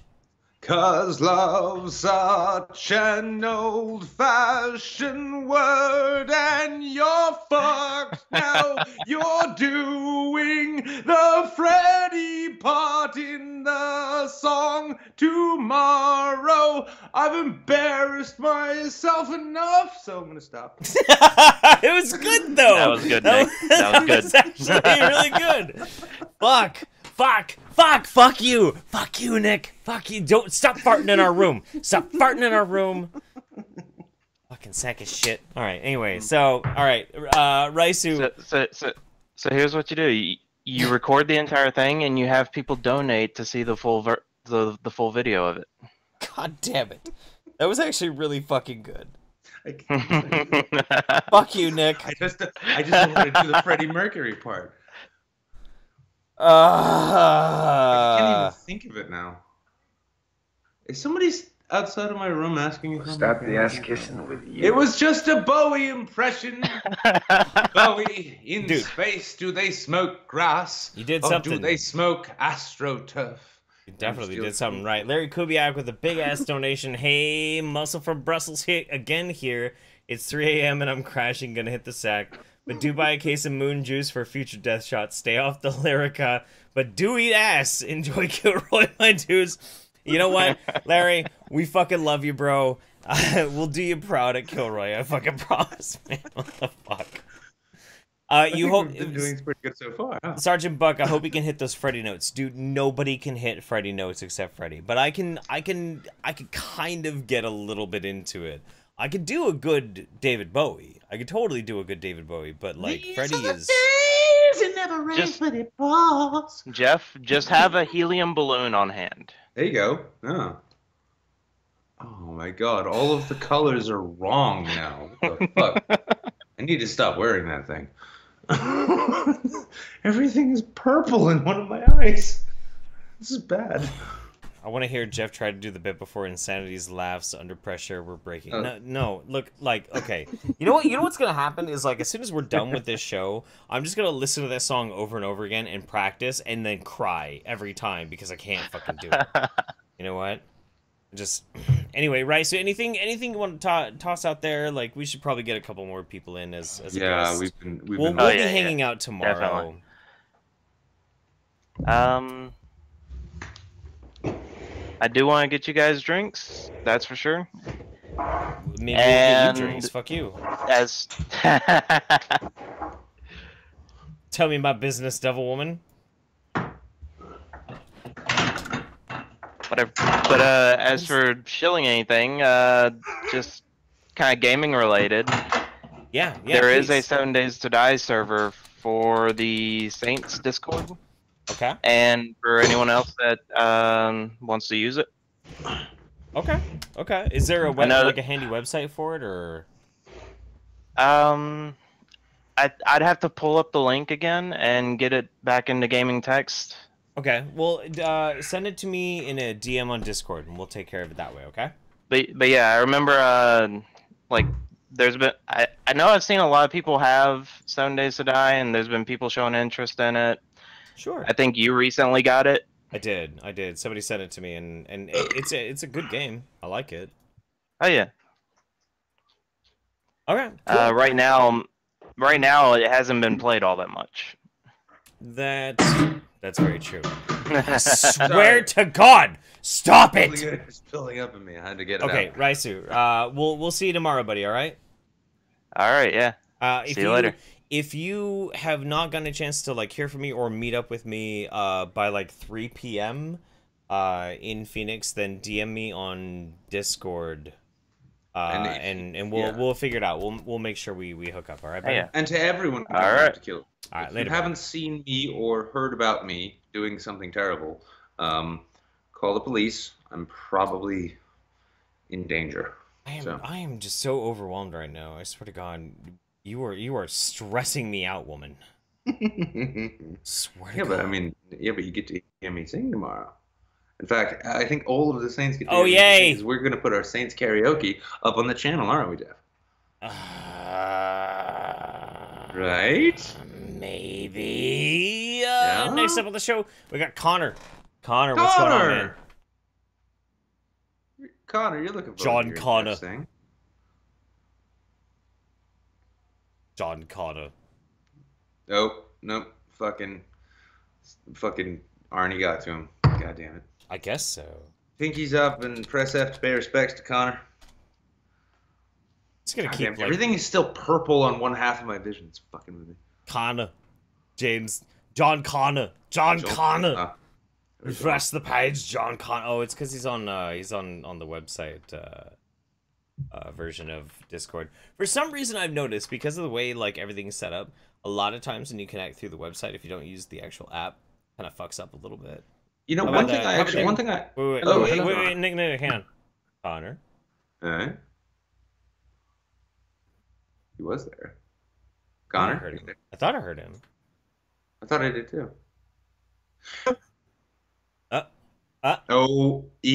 He's talking on a sprint phone. Connor. Yes? Yes! Hello? John Connor! Savior of humanity! Yeah. Hello, John Connor. I'm okay. How you doing? This is Lemon Pledge. I don't care. It's like that wine bottle that somebody opened. It's just Lemon Pledge. Connor. I think your mic is on the fritz, man. What's going on? How are you? What are you up to, man? What do you got going on? Nothing much. Just sitting in the dark. Sitting in the dark? Yes. Why are you sitting in the dark? Mom's bedroom is next to the room I'm in now. So well, okay. What time zone are you in? So it's 10 past 2 a.m. Holy Jesus, fuck! Where the fuck do you live? What? Wait. It's 10 past 2 a.m. Okay, so that means that He lives in John Krasinski's A Quiet Place. Okay, that's 8 hours ahead. So you've got to be in the UK, right? It's like all of a sudden, everyone from Sargon to Wasley doesn't have an excuse anymore, do you guys? Oh, wait. Some people are saying you're in Australia, right? Close. New Zealand? Wait. Oh my God, your mic keeps cutting out. I can't understand what you're saying. Oh shit. Close genetically. Oh, close genetically. Man, stop playing with the shaft and just give me the fucking home run. Where you at, man? Where you at, my dude? Dublin, Ireland. Oh, shit. Okay, cool. Right on. Oh, you're from where Dave Cullen is. Go. Are you two friends? Because I'm sure like everyone in Dublin knows each other. There's like right? 5 people in Dublin, Ireland. Yeah. Unfortunately, no. Well, I don't think Dave, what the fuck are you waiting for, Dave? Wasn't you, Yeah, man. Mr. Dave? We're talking to Dave. Dave, take this man out for a beer. Come on. Come on. Come on. We all know Dave Cullen watches. Oh, by the way, this episode of Midweek is brought to you by Northern Ireland. Northern Ireland, best Ireland there is, with the exception of the other one. No. No. Okay, well that's. I swear to God, Nick, stop it! Stop breaking our room. Anyway, I'm sorry, Connor. Nothing's broken. Nick, I'm trying to talk to our guest. You're being rude. I am. No, wait. Nah, I was rude. You see what I have to deal with all the time? It's so weird because this place is so clean, and now there's just random objects on the floor, and I know I threw them, and I'm like, oh. So this is why. Okay, maybe Connor, you can help me out with this. I feel like Nick needs to take etiquette classes from Europe. Yeah, from Sweden. If you- Basically, like, I need to go find every Muslim that leaves. I'm asking Connor a question. You see what I'm saying? I'm trying to ask him a question before he can answer. You're like, yeah, like Sweden, blah blah blah. I'm like, Nick, dude. What part of Europe? There To we go. England, he might be a bit cultured, but if you send him to France, he might, be still a jerk. Okay, but okay. Messi for France? But in Ireland though, like because Ireland has a totally different specific way in which they view like politeness and etiquette. What would be the Irish response to trying to like basically say like, Nick, I'm trying to have a conversation with somebody. Like what how would an Irish person respond to that? One way you could go is, "What? Will you shut up? Will you shut up, man?" Shut the fuck up, you cunt! So that's like the baseline cultural aspect of Ireland is to, rather than like some people who are very posh would be like, pardon me, I do not appreciate very much that sort of thing. But the Irish one would be like, can you shut the fuck up? It's like, what would the Irish response be to rude? Yeah, what would the Irish response be to rudeness? Well, you find someone with the last name that ends in somethington, and then you blow their car up. Pretty much. That's what I'm saying. Yeah, the discontented lot. Yeah. Yeah. Discontented.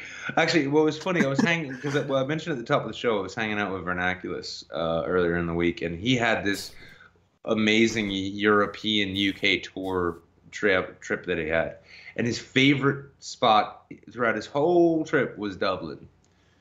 And he says it's the most fun. And he says he walks into a pub and then like some dude, he's drunk and loud and having fun, and he sees him and he comes up and he's like, "Oi, Harry Potter has showed up." Yeah. That's cool. Okay. All right. Well, that's fair. That's fair. So one thing I've always been curious about, like I've asked you questions about being Irish before. I remember you being on the show before, Connor. I can't believe I forgot that you're in Ireland, but I do remember now. How do the Irish feel about the Irish Americans?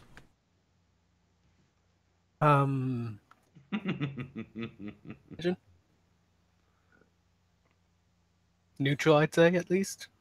Well, like, okay, so here's a good example. Like, have you seen the movie The Boondock Saints?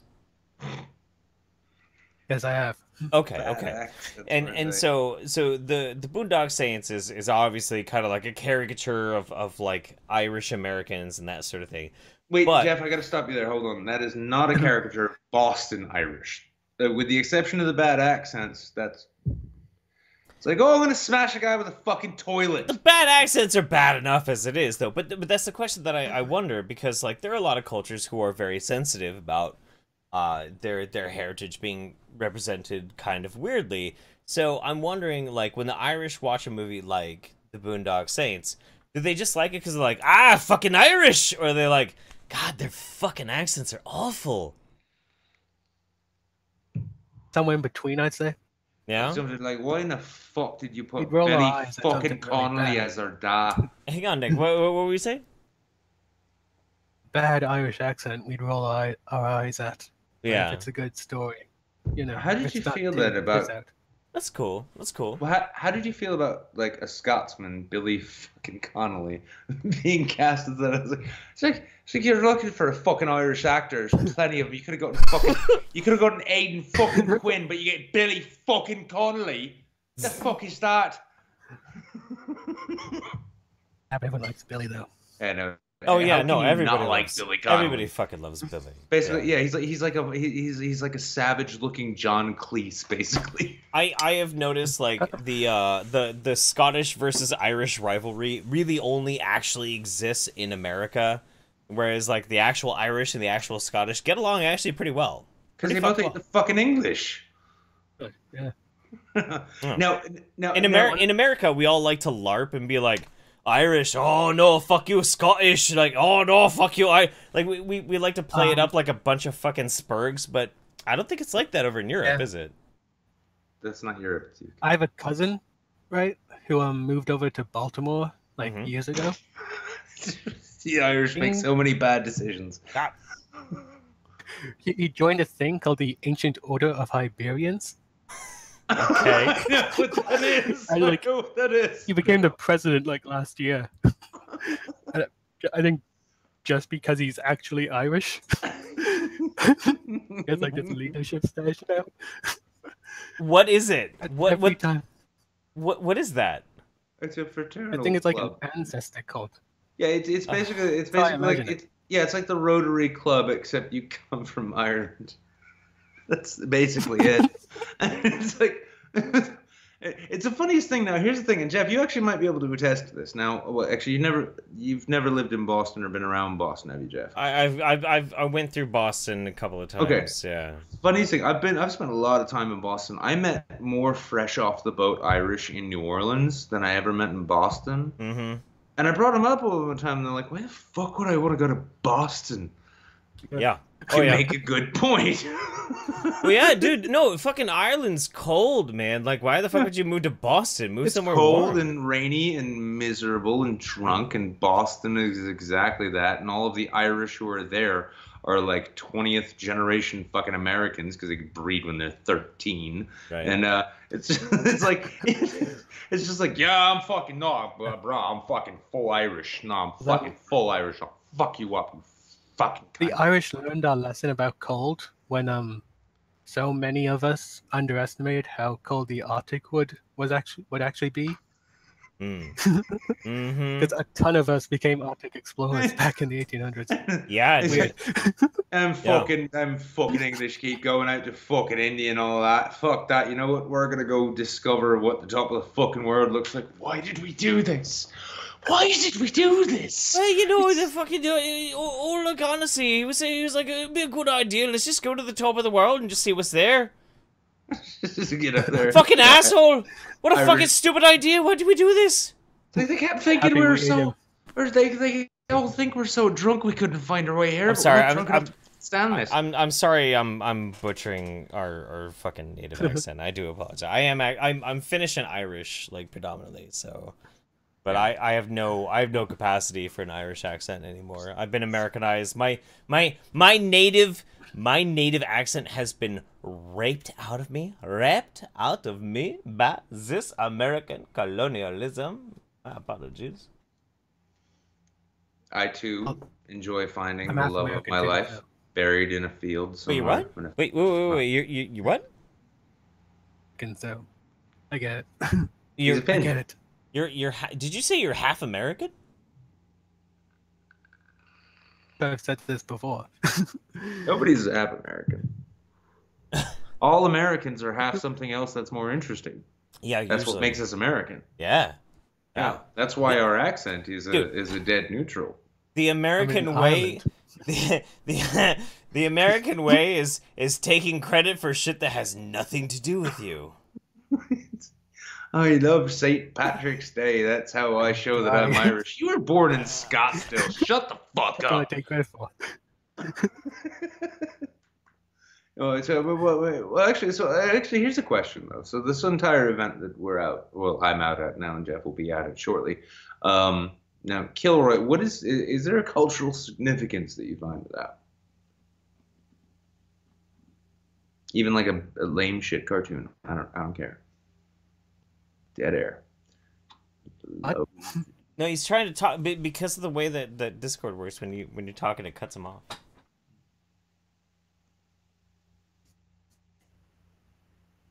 Understood the question. Your mic is so bad. Fucking somebody send this man a Yeti Blue. I know. Please. I know. We need like some people are like we need water relief to Africa. We need mic relief to Connor in Ireland. We need sound relief to Ireland. Apparently, the entire island is experiencing a severe drought of workable audio technology.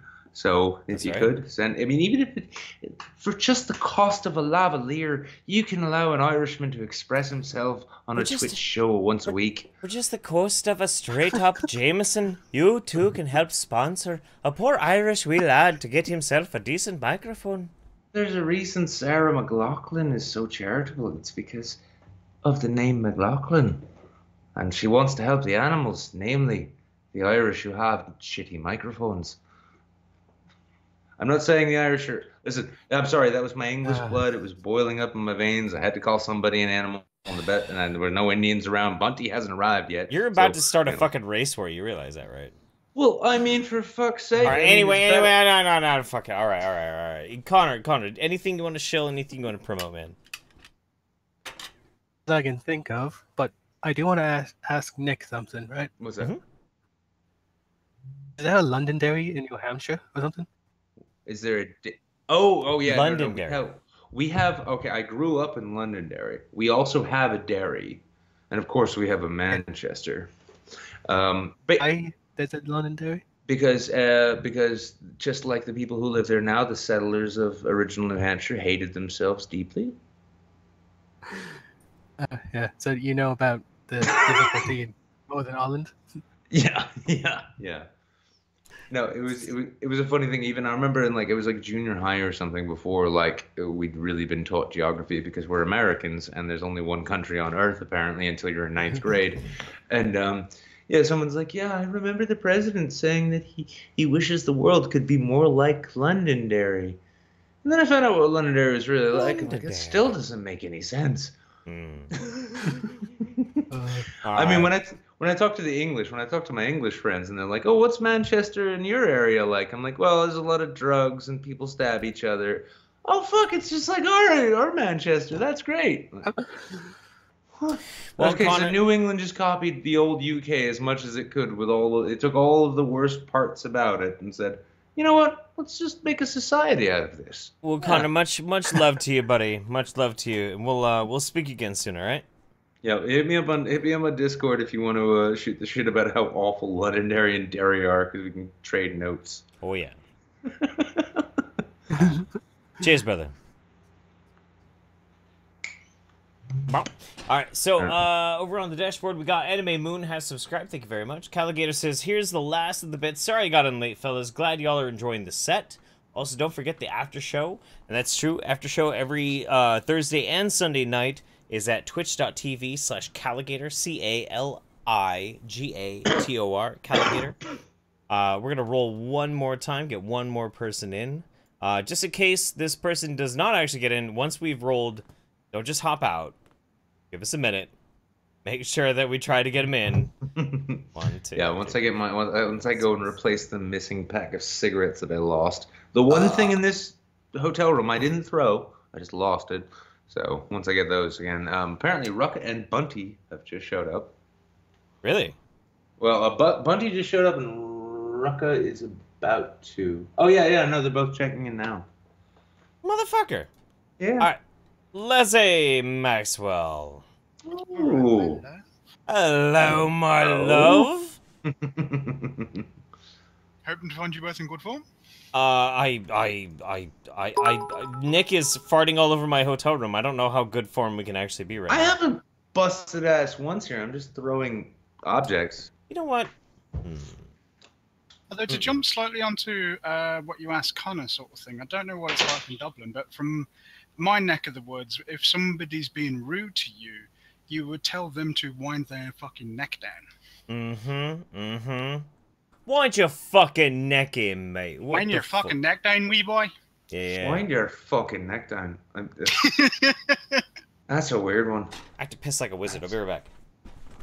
Yeah, I have to actually piss, and I'm Piss like a wizard. But yeah, no, I mean, wind your neck down. This is the thing, is like there's so much to like UK slang, and it's like the etymology to the shit. It's got like long-standing roots. I remember the first time it was like, what was it? When I heard what Barney is. Oh, when somebody has a Barney, yeah. Yeah. What the fuck? So like you made a Flintstones reference, really? Fucking really?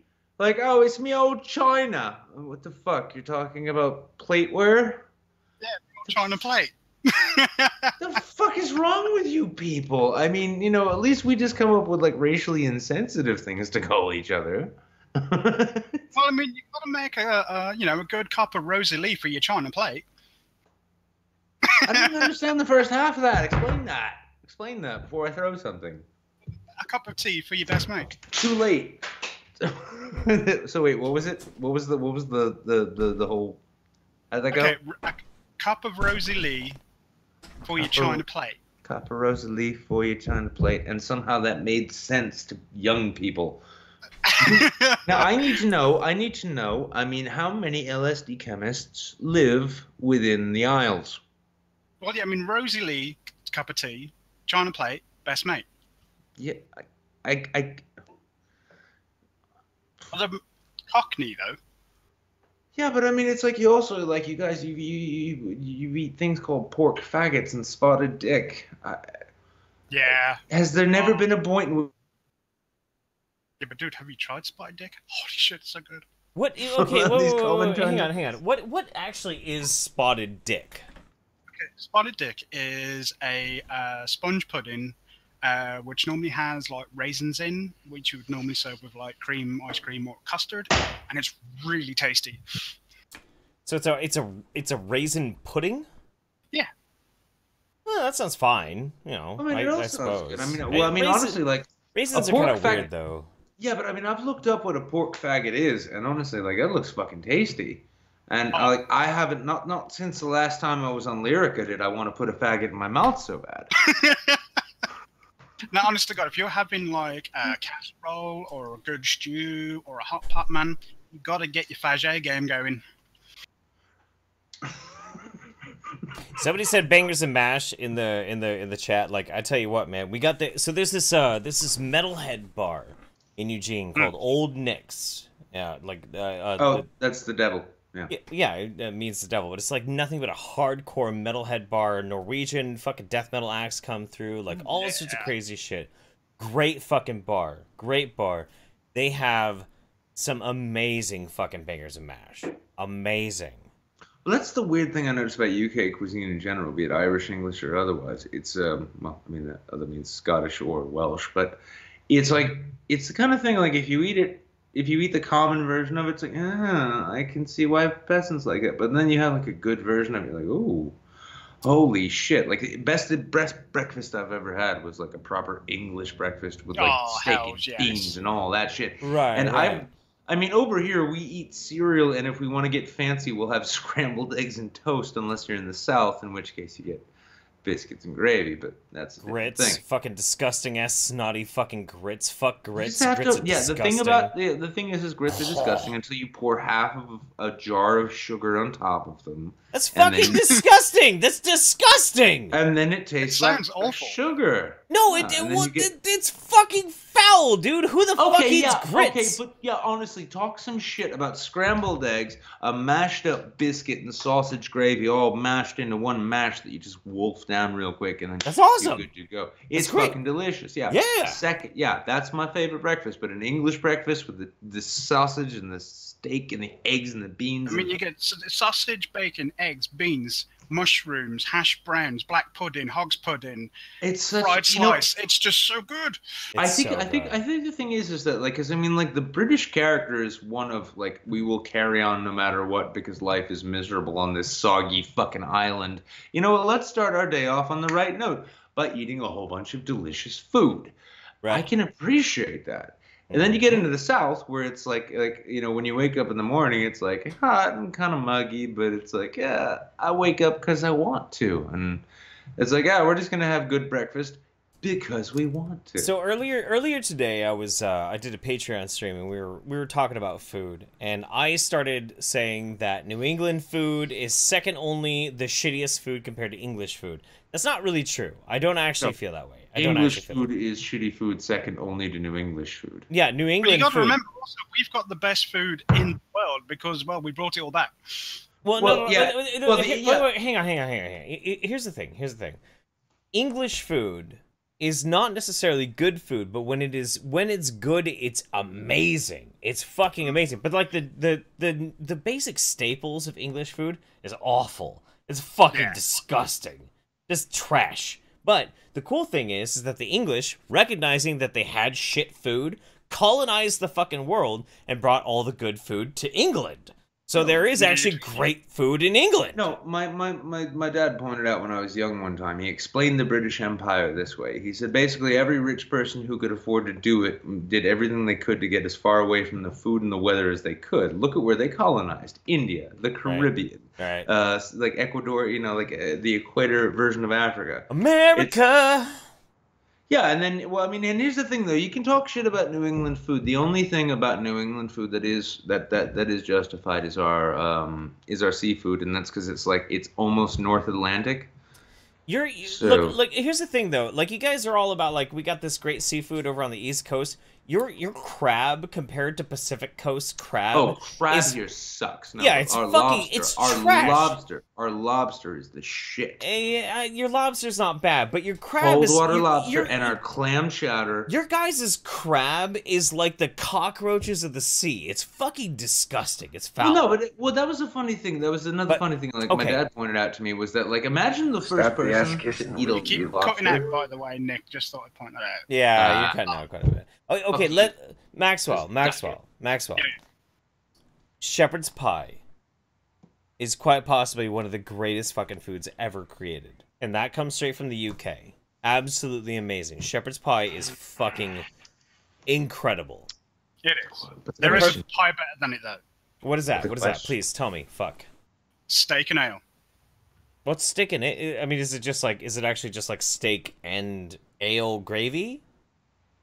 Well, no, basically the actual pie mixture is, well, I mean, if you're doing it properly, you'd be using, well, I mean, any type of steak that you want, whether it be high cut or low cut. Right. And you'd make it in with whatever vegetables you want to put in it. And basically you make the mixture with, if you're going to do it properly, Guinness sort of thing. Right. And basically what you do is that you reduce that down sort of thing, and that becomes the actual pie filling. Okay. Which you then make gravy separate sort of thing. Onion gravy probably the best way to go for that, to be honest. Right. And you can have that with chips, mashed potatoes, roast potatoes, anything that tickles your pickle, really. Like a nice deep dark brown fucking gravy, something really hearty. Yeah. Okay. Now Anna Hot Heart says, even in the chat, I have a lobster place spitting distance from the suburbs of CT. Our lobster game is good. It really is. And our chowder game is on point. But outside of that, I'm Anna Hot Hearts doesn't like chowder. She doesn't like chowder, man. Who? Anna Hot Hearts doesn't like chowder. Well, no, I mean, she can be wrong about all kinds of shit. That's fine. The thing is that the chowder here is really good. Well, I say here, I'm not in New England anymore, thank God. No, the chowder in New England, I mean, like, you know, if you're gonna get that canned shit elsewhere, yeah, you're not getting the full experience. But all the same, I mean, yeah, if you look at the British Empire, it's like, what did they do? It's like, oh, we need to go find places that weather is good and food is good, and we can get the fuck away from that miserable, soggy fucking island.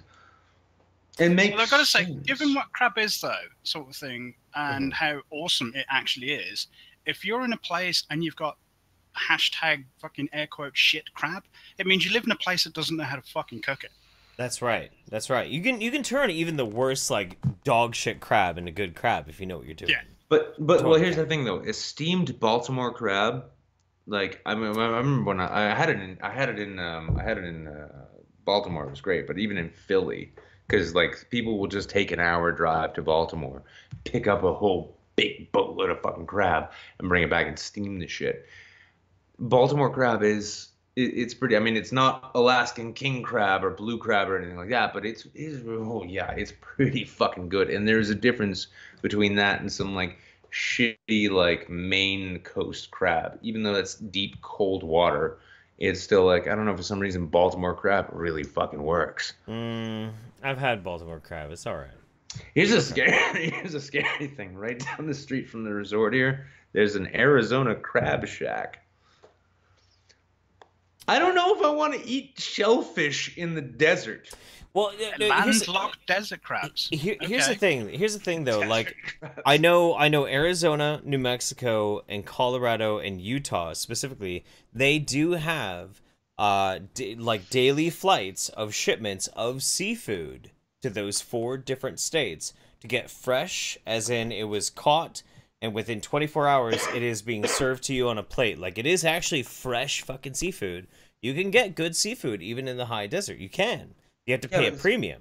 Yeah, but it's almost like a hipster thing at that point. You're just paying it to, like, eat shellfish in the desert. No, you're paying it because otherwise it's too expensive to ship it. Otherwise, you're getting food poisoning that night. Yeah, I mean, although I have been somewhat spoiled. I mean, I live in a town with a working harbour. So, I mean, we've got a fishery right on the high street. Like, that's just literally come off the harbour that morning. You could probably pay a few pounds and go out with a boat and, like, get your own fucking crab. Oh, yeah, you totally can. You totally can. Yeah, I've done that myself, like, living on the West Coast. You go out with a boat, like, spend 6-7 hours, pull in your own fucking crab, go home, and immediately just cook it right then and there. Yeah. It's fucking amazing. Yeah, I mean, you can go on a boat, you can go crabbing. I mean, you can go out, you can get mackerel. Oh, my God. Oh yeah, dude. You can go out. I mean, you can get sea bass. Have you ever tried sea bass? So good, so good. So this is one thing that I do tend to ask people, especially over in Europe. Maxwell, have you ever had a pasty? Yeah, of course. I live in the land of the pasties and the pixies. Oh my God. Okay. So you understand my obsession. I have a fucking obsession with the pasty, and most people don't know what the fuck I'm talking about. They have no clue. The pasty is probably one of the best food items that's ever been made. Think about a Hot Pocket, all you American pieces of shit. You take a Hot Pocket, but instead, you fill it with everything that you would get inside of a shepherd's pie. You got your savory fucking potato, you got your ground beef, you got an amazing gravy, and you have your vegetables that can grow in the frozen wasteland. All put into this perfect folded over calzone style, tasty, flaky, crusty, bakery deliciousness. Oh my God. So good. I mean, the reason why the pasty exists is because a lot of the people in Cornwall, way back when sort of thing, were all fucking miners. And basically they were invented as a full dinner and dessert sort of thing. And the actual crimp on the pasty is so that the miners could hold it without getting their food dirty, and it would actually be half kind of pie and half actually like dessert, like apples and stuff like that, and pears sort of thing. So yeah, a traditional Cornish pasty is to fucking die for. That's why I live in Cornwall. It's fucking incredible. It's incredible, and I try and talk to people about pasties all the fucking time. What drives me crazy too is, so my dad's side of the family is almost completely Finnish, and they're all immigrants that came over from Finland into America. So they're all in Upper Peninsula, Michigan, very small insular fucking community. They all eat pasties. They're all drunks. They all love the fucking cold. They all love crashing their snowmobiles. but they're right on the Canadian border. And so when I talk to a Canadian who lives anywhere near there, I'm like, well, you like pasties, right? And they're like, fuck's a pasty? Never heard of a pasty. And I'm like, what? How could you not have heard of that? Your neighbors to the south eat this shit almost every day. How do you miss this? But I don't know, man. They're missing out. They certainly are. I mean, down here, you can get pasties of like every flavor you could possibly think of. You can get them chicken flavor, you can get them lamb flavor, you can get them curry flavor if you really want it. You can get them vegetarian. You can even get them vegan, which I think is an abomination. But there you go. That is an abomination for a pasty. You know what's dog shit though. This is what's so fucking crazy is so pasty kind of made like a big thing here in Eugene. And Eugene is like this hippie mecca on the West Coast. And there was this one company who was like, yeah, we're selling pasties, and all these hippies are like, oh, what's a pasty? Oh dear. They started selling these tiny little fucking like shrink wrapped fucking pasties for size. I think they ended up selling them for like $8 US, which I don't know what that translates to pounds. $8. That's about just over a $5. Okay, yeah. For a tiny pasty, like a pasty that's not even like the size of your fucking fist. You know, mostly fucking shell. And all these hippies fucking ate it up and fucking bought shit tons of them. It was a travesty. It was absolute abortion. I hated it. Man, if I'm going down the baker's with a $5 to get pasties, I'm hoping to come away with 3 large pasties. For a $5? For a $5, yeah. Yeah, oh yeah. God damn it, I just need to come to the fucking UK. You do. You need to come to the Dutchy, man, because like essentially we invented pasties here. Well, we're moving in. We're moving in on time and all that. You got anything you want to shill, brother? Anything you want to promote? Pimp? Push out a couple into the world? couple of things, if you don't mind. Yes, yes. Obviously, Caligator Gaming. Definitely follow him on the old Twitch Rooney, because as previously mentioned, we do the After Saints, but we also get our D&D on Saturdays if you fancy a bit of that. And apparently, our very own Bar 2 is developing his own game. Don't know the details on that, but really, yeah, he's one of our Lesser Saints. I love that guy. And the fact that he's developing his own game, is he working with Caligator? Because I'm seeing this pixel art. the ass kissing with you. It's pretty awe-inspiring. Yeah, we got some, dare I say, well-slept individuals in our little cult. Well, should you need a voice actor, you always know where to turn. Hell yeah, there you go. Yeah, Bart. me. Fuck Nick. Yeah, I was talking about you, Jeff. Yeah, don't get the actor. Yeah, no. Fucking bastard farting all over my goddamn hotel room. I'm not farting, I'm just throwing things, that's all. Oh, a glass. Don't wreck the place too much, young man. You gotta behave yourself. Almost gave me a fucking heart attack, I swear to God. Nick, Pardon me, Nick. Alright, we love you, Lese Maxwell. You're the best, man. Alright, cheers, man. Alright, take care, buddy. Okay, Like, so you have to pay for this? Don't you have to pay for that? It's like, listen, I mean, like, you're gonna have to get in line behind the IRS and the student loan collectors. true. Ominous Kelp tipped us out with some great bits. Thank you very much, buddy. Caligator says, one last one for y'all. Just found a deal for 500 bits for 99 cents. Pop them tags, make it hail. Will do. Yeah. Sergeant Buck, a pie full of steak and beer sounds like the most American entree. Nick, we need to get you some fresh Dungeness crab. We do. We need to get Nick some actual West Coast food. Like, he's close. He's in Arizona. He thinks he knows good food. But he's not there yet. He's not there yet. If somehow, by some fucking miracle, I make it to VidCon, I'll make a point not only of eating West Coast seafood, but of also making everyone fresh sushi using LA Fish Market fish. Okay. This is my idea. So my idea is, like, if magically I can come upon a good chunk of fucking money, I will figure out a way. So you fly to VidCon, we do VidCon, and then I fly you up here to hang out on the West Coast so you can actually experience it for a few days, and then you can take your dumb ass home over to the East Coast and realize all the things you're missing out on. Listen, I don't need convincing of how terrible the East Coast is. Apparently you do. No, I don't. I live there for a reason that no one can fucking to approach or reproach at all. Yeah.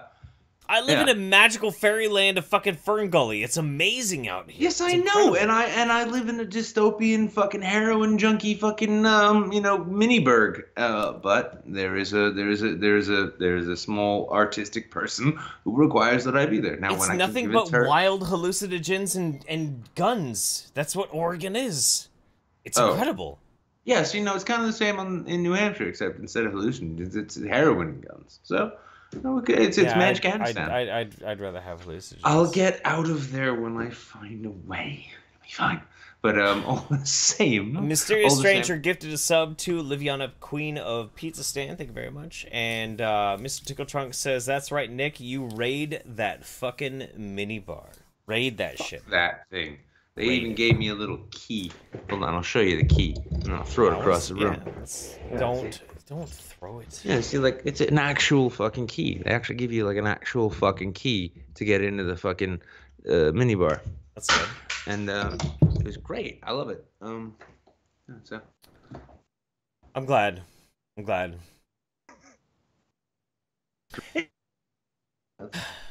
Good. No, Anna Hot of Hearts, you need to come to Oregon as well, too. You would have a lot of fun. Oh, God. Be fantastic. Anyway, so, ladies and gentlemen, this has been the Midweek Saints. This is our dumpster fire of a show. Nick's already down at the event. I'll be there tomorrow. We'll have our show on Sunday, usual fucking time.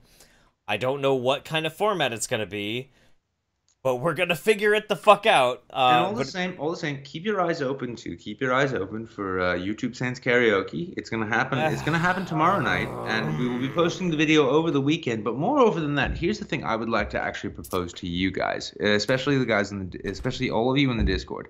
If you get out to a karaoke bar yourself, right, and you end up singing something fucking epic, doesn't matter how good or bad it is. Because that's the point of karaoke. But you know what you should do? Upload that video on an unlisted manner on YouTube. Send it to us, and if you're willing to, maybe we can look at putting together a YouTube Saints karaoke, a Lesser Saints karaoke fucking stream in which we can highlight and showcase your raw talent. I'm sure so many of you are chomping at the bit to get there. But that being the case, thank you for joining us for this Midweek Saints here while I am remote from Arizona. Jeff will be here shortly, and we were going to have one hell of a show for you on Sunday, coming to you live with the both of us and all of our good friends coming in. You're going to fucking love it. In the meantime, thank you for coming by, and fuck off before I break my hotel room some more. See you next Thursday, right here on Twitch. Win Midweek Saints every fucking Sunday, 7:30 Pacific Standard Time, 10:30 Eastern Standard Time, or Eastern wrong time. Boom! We have been the Saints. Thank you very much for Caligator for this amazing backdrop. We love you guys. We love you. Fuck you. Fuck off. Good night. Good night. Good night!